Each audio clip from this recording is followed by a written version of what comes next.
Hi guys, Vipin here. One of my students requested me to do a video on the career options after 12th. Now, this is something which I have been planning to do for a long period of time but never got around it. But nonetheless, here is a quick video when it comes to what you can do after your 12th. Now, one thing I've noticed is a lot of people find it very confusing when they visit a college. They say that this is affiliated to, say, Christ University, this course is affiliated to Bangalore University. So, what's the difference between a course affiliated to, say, Christ University or Jain University versus something that's affiliated to Bangalore University? Now, there are private universities and there are state universities. Okay, remember that private universities and state universities. State universities are run by the government. That is, the state government goes about managing these universities. Now, in Karnataka, you have Mysore University, Bangalore University, Tumkur, Kuvempu University, and quite a few state-run universities. Now, the people who run these universities are state government employees.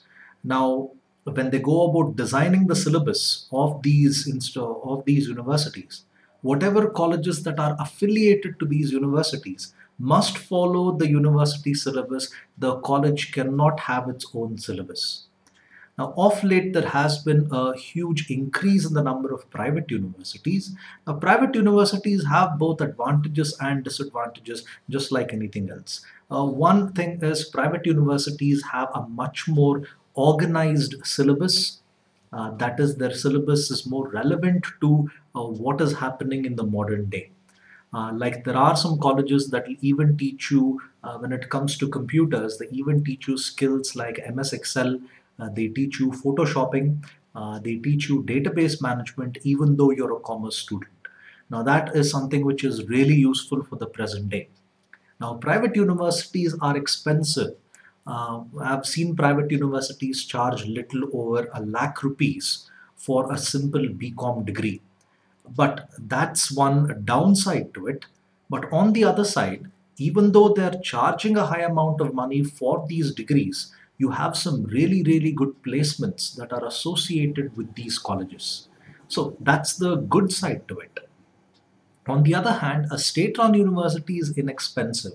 Now, for example, if you want to do your BCom in Bangalore, from Bangalore University, most of the colleges that are affiliated to Bangalore University would charge you maybe 30 or 40,000 rupees for an entire year for doing a BCom degree. So the entire 3 years worth of expenses would come to maybe 1.5 lakh. And that is the higher margin that I'm telling you. So the cost of the degree is not so expensive, but there is a good possibility that you may not have placements when it comes to state universities.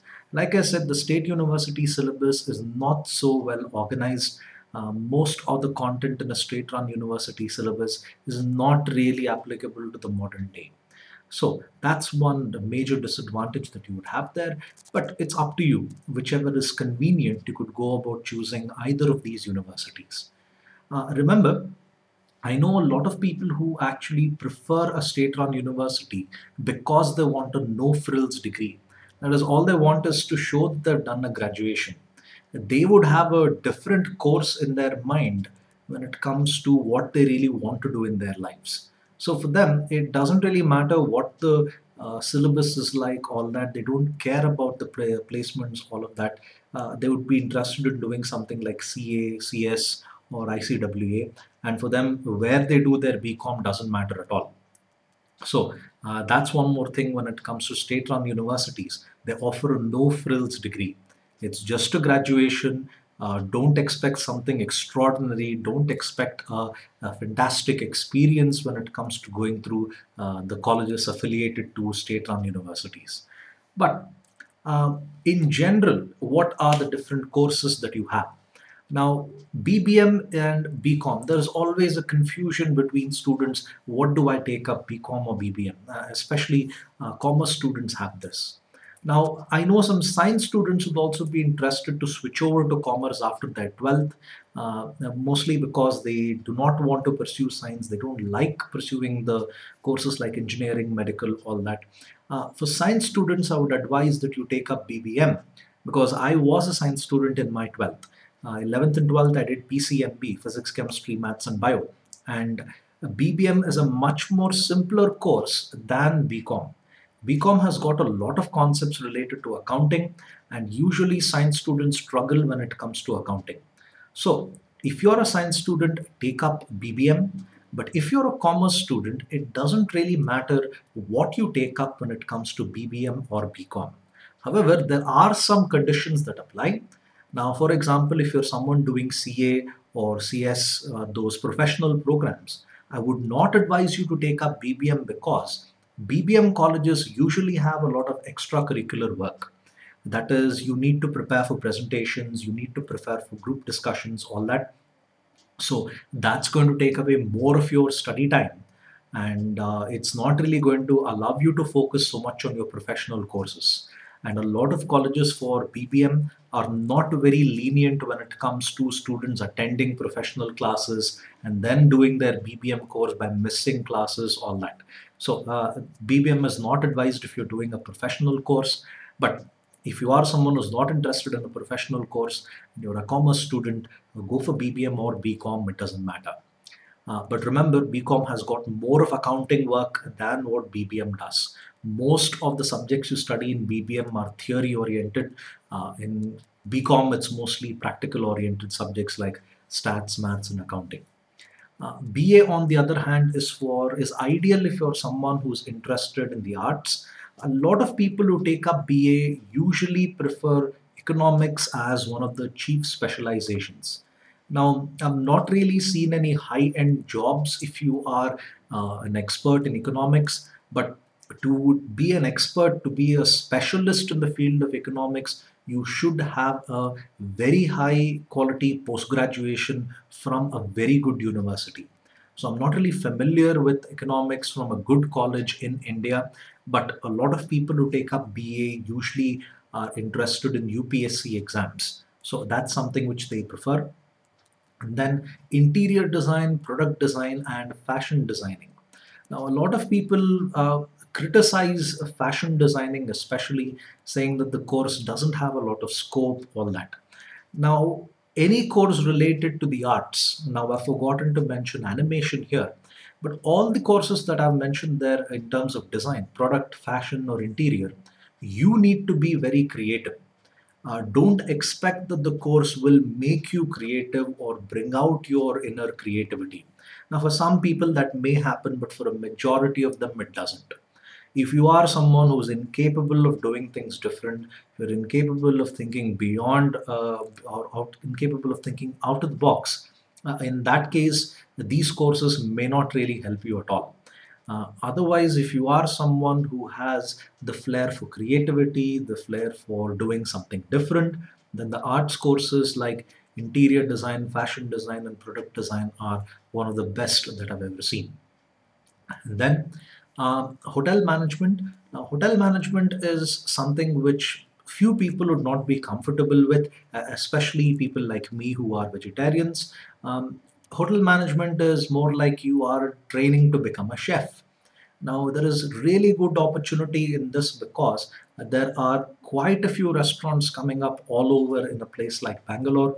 I see new restaurants coming up every day. Now, within a radius of 2 kilometers in the last 2, 3 months, I've seen about three restaurants come up near my place. And you can see the potential of actually being a chef.